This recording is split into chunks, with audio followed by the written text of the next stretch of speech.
that. So, No. well, good morning, everyone. This is the real estate backstory. We do this every Monday morning, 8:39-ish kind of thing, trying to help you start your week off the right way. My name is Alan Richardson. I'm the managing broker. My name is Ming Richardson, the compliance broker for Maximum One Realty and Realtor Partners. And we kind of wanted to start off talking about something that's been coming up more recently, and that is home inspections. And I only say that because, there was a new study that came out and it said 15% of contracts die after getting a home inspection.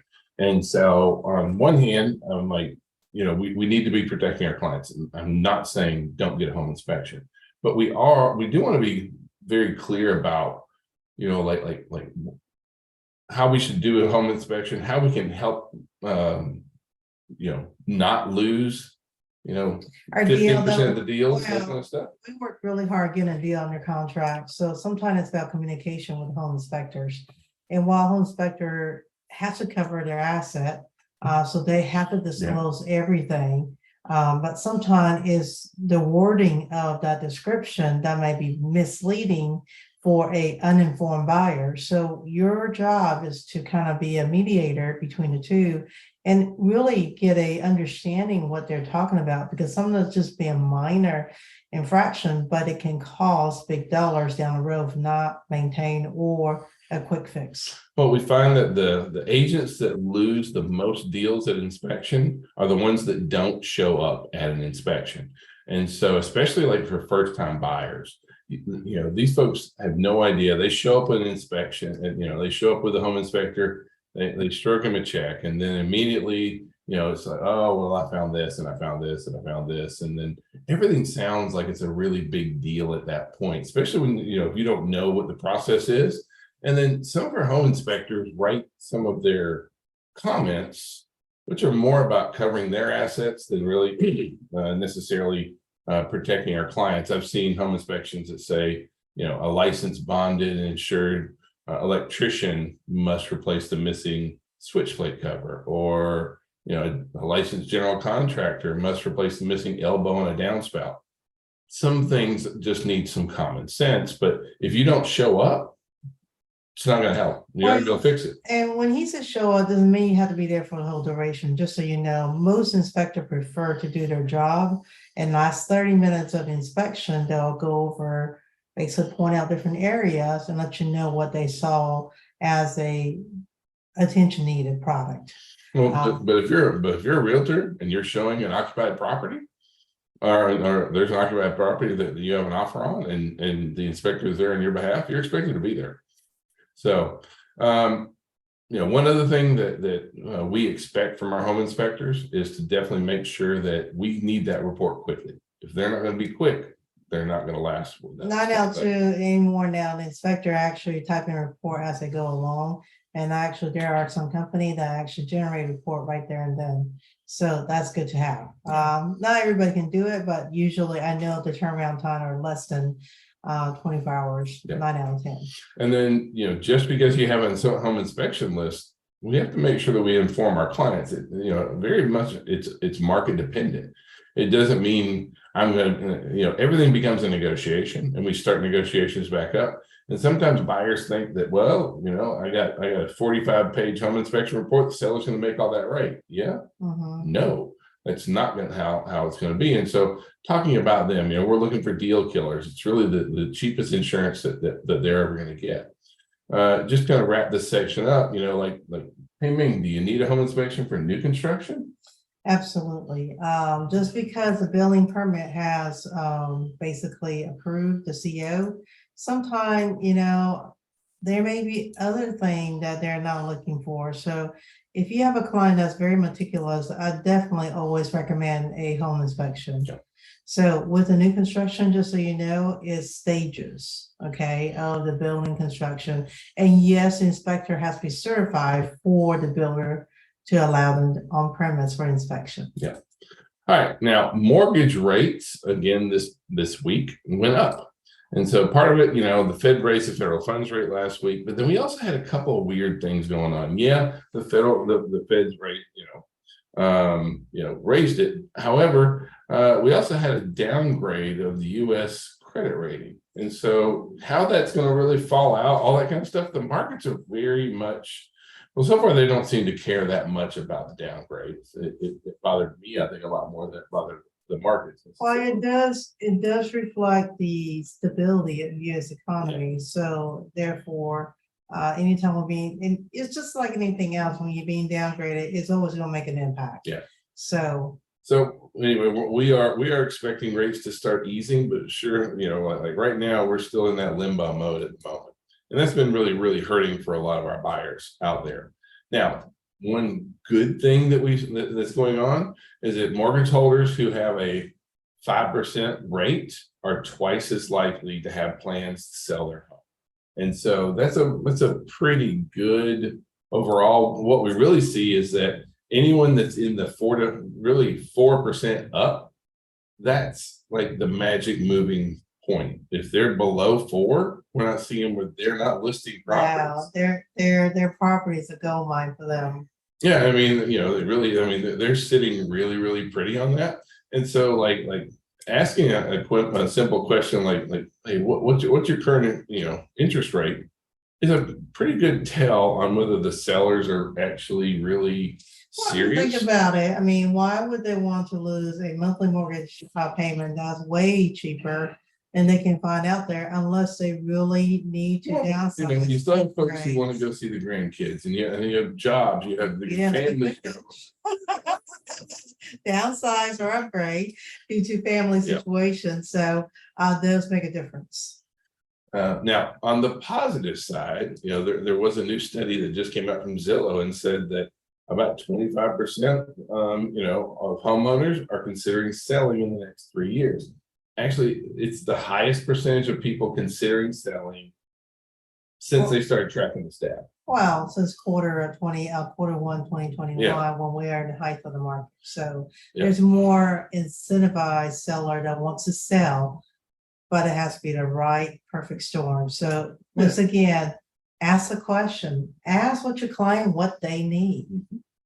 Now, one thing that we find very challenging, especially for our first time buyers, our starter homes are continuing to cost more than ever before. At the same time, right now a pretty significant portion, a third of all starter homes are being purchased for all cash. And that's largely because now our first time buyers, not just competing with investors and things like that, we have baby boomers that are downsizing and they're coming in with huge equity and putting down all cash on here. So it's making it even harder. When they sell it, they have that cash injection, and now they're in a place where less square footage with less maintenance, or sometimes bigger square footage, depending on what their lifestyle is. Well, now here in the Atlanta metro area, the median sale price for a quote unquote starter home is $260,000. And you need, and the income you need to qualify for that is right at $70,000. And so that is up. There's no doubt about that, but that's kind of where our numbers sit right now for the area. Now, overall, this is the home ownership rate for those who are under the age of 35. And for us, that we're focusing on first-time buyers. First-time buyers is a very important piece for us, and you can see that right now the home ownership rate especially for millennials and that kind of stuff is below overall the average. And you can see that if you break that down by generation, the millennials were doing really good up until about a year and a half ago. And then the interest rates set. And look what a massive impact that has made on our starter purchases, our first-time buyers, that kind of stuff. And you can see that overall, the first-time buyer share at one point, first-time buyers made up over 50% of our market. Now it's less than, it's rated about a quarter of our market. A quarter, so it's all-time low right now. It is, and we've been, even over the past, 3-5 years, it's been in the 30s and up until COVID kind of thing. Where we have the contrast here is that if you look right here at that millennial, you see where that little peak is right there with the highest population group.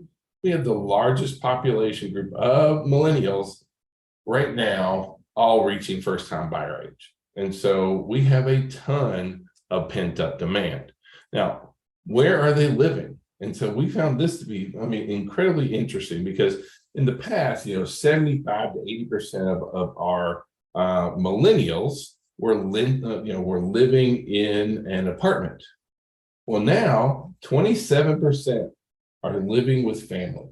They're cohabitating. So there's been a pretty big shift where we've kind of moved back in. That's where we're seeing a lot more multi-generational households, but we're also seeing where people are just a little bit cramped. This shows that we continue to have a lot of pent-up demand. Sometimes it's not necessarily cramped. Sometimes it is in need of their parents that may be aging. So, I think a lot of that, is combined factors for why we are now our multi-generation homes. But we still see that there's so many buyers that right now they will can't buy a home. Yeah, but they just can't. I mean, I got a friend of mine told me that she just can't afford it right now. Now, these are national numbers. You see the median sale price is continuing to increase year over year. We're not seeing property values decline. We've not actually seen any values decline in the state of Georgia. There was a few nationwide, but overall in Georgia, we're still in really good shape. And real estate's local, just remember that, because even Florida is increasing overall as a state, but there are certain areas that they are decreasing. So real estate is local. Now, pending sales are still at 14% under last year, but we're starting to, at one point we were what, 30%, then we were 27, then we're 21, then we've been 16, 15, now we're at 14%. So we're continuing to hack away at that. Thank goodness. Yeah, absolutely. And almost half, 44% of our sales are under contract with 2 weeks. So listing agents, that's like your tail right there. Well, if you list it right, you should be under contract within 2 weeks. If you don't, that's going to be an issue. Yep. Overall, inventory is still a booger for us right now. New listings of homes are down 21%, and our total inventory is down 19%. Year over year. This is nationwide. Now here in Georgia, we have 47% less listings now than we had in 2019. So in Georgia alone is almost half over a year. Yeah. Year over year, where national average is 19%. But this is causing some shifts in trend. Low inventory is heightening the demand for new construction. And especially for buyers agents, but really for all agents, because you can't sell a home and make your clients homeless. Correct. You've got to be looking at new construction, and you have to be competent at being able to represent your client going through a new construction deal and all the potential pitfalls and that kind of stuff. As a matter of fact, we've got a new class coming up just on this, because we've got to be better at understanding new construction than we are. Overall, you can see that this is the National Association of Home Builders, Wells Fargo Housing Market Index, which is basically how happy the builders are. So the builders are continuing to feel very good about the market. Ecstatic. And in turn, they're increasing single family starts, which we're really glad to see. That's a really important thing. At the same time, remember how we told you, look, new construction is really important. You've really got to be good at new construction. New home mortgage applications are up 26%. Yeah, that's not a little bit. Like we see mortgage applications up 2%, 3%, down 1, up 1. 26% is like staggering. Okay, and you can kind of see how this is really shot up here. Well, in the past, new home maybe constitute less than 10% of our total sale. Now you're looking at somewhere between a third and a quarter. Yeah, so that's significant. Yeah. Now, at the same time, and not the builders or contractors, but there is a little bit of overlap here.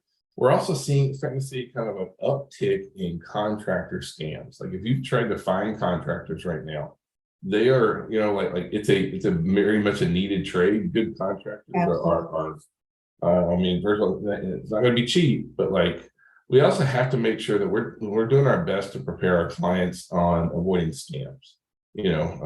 Folks who are doing quick, low quality work without contracts, Guys who give you one price and then don't stick to it. The folks who want the biggie to me are the ones like want a really large down payment on the front end without doing any work. That doesn't make any sense. A lot of folks that don't pull permits or being really, really pushy. Those are our most common ones out there. And so, most of the time it's a contractor fails to do the job.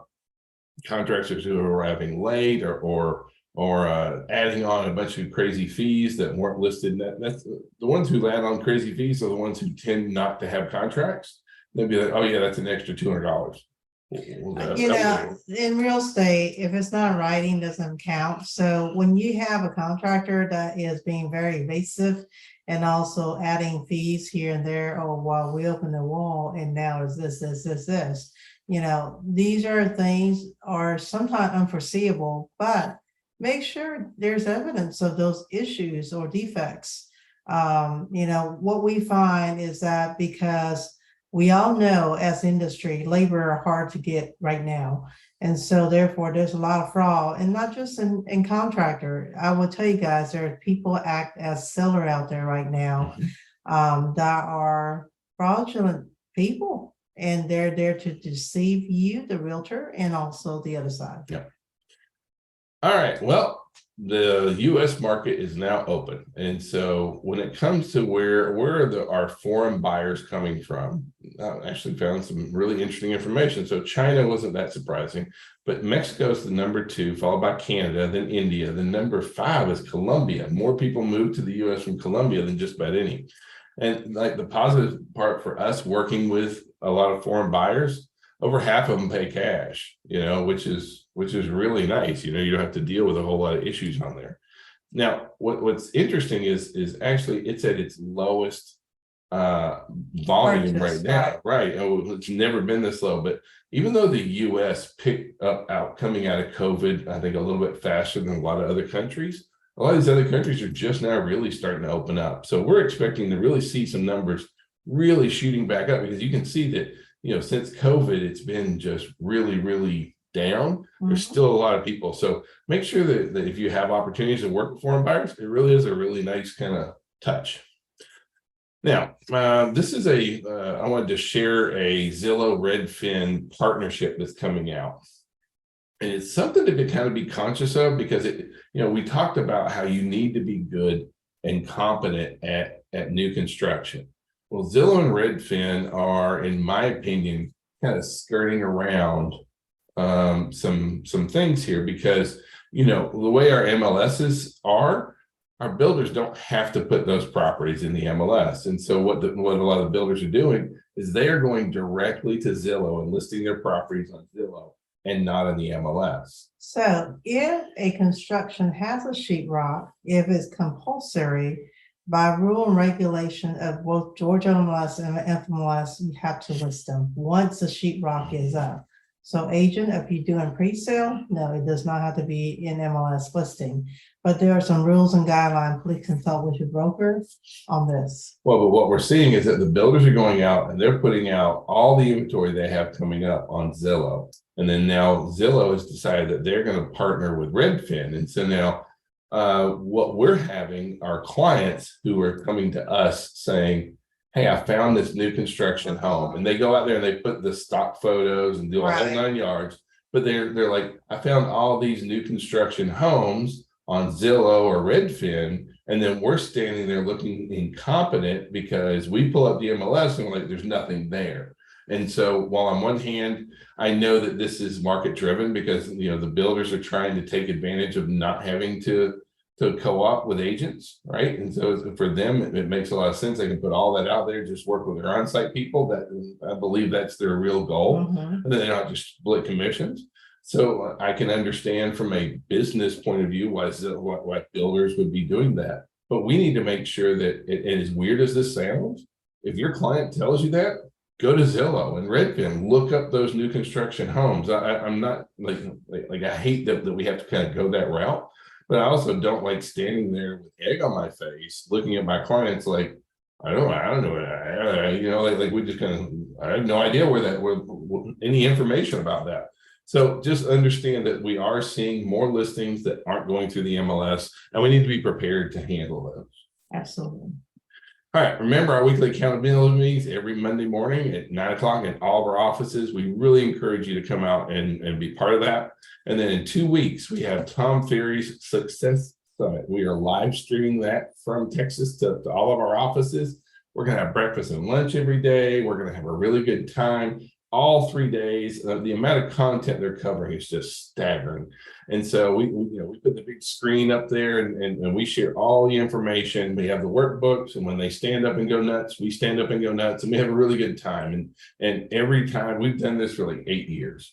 And Eighth year. I think it's our eighth year doing it. It is, I always come away with nuggets. I come back and I just have pages and pages of notes and ideas and things like that. So we strongly encourage you. Update his lead generation at all times. Every year is updated, so to reflect the market, what the market's doing. Yeah, absolutely. Now this week, today I'm in the Fayetteville office teaching the ultimate buyer system. Tomorrow we have our sales meeting in all of our offices, and we encourage everyone to join us. We don't care if you're ours or not. Come and find out, because we actually give out really good information. And then on Wednesday, I'll be back here in Fayetteville again doing the ultimate listing system. On Friday, it's going to be Take Me to Close and Show Me the Money. My bride will be here for that one. And so we hope that you guys can join us. And gosh, at this point, have a great week. Thank you. Thank you guys so much. If we can be of any kind of service, call, text, or smoke signals. Bye. Have a good day.